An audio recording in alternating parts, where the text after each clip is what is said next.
寻回失踪的丈夫应该感到高兴，但实情是，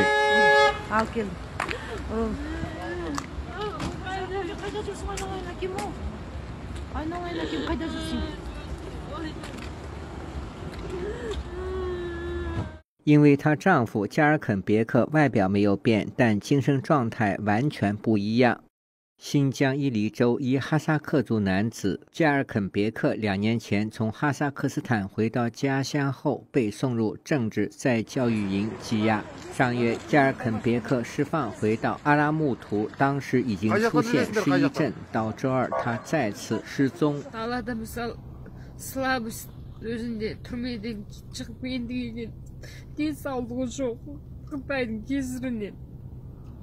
бүкіл денсаулық құртып жүрген қытайлар.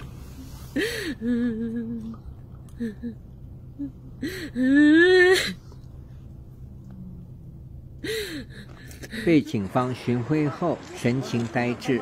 经化验，加尔肯别克血液里含有18%毒品毒素。据称，中毒者先是舌头自然断裂，无法言语，继而失去意识，表现严重健忘症。当地消息说，加尔肯别克当晚被人带到了一处地方，注射了不明药物，手臂上有被注射过的痕迹。据哈萨克人称，从新疆在教育营获释的人均出现内分泌严重失调症状，男性失去生育能力，女性停经。自由亚洲电台记者乔龙香港报道。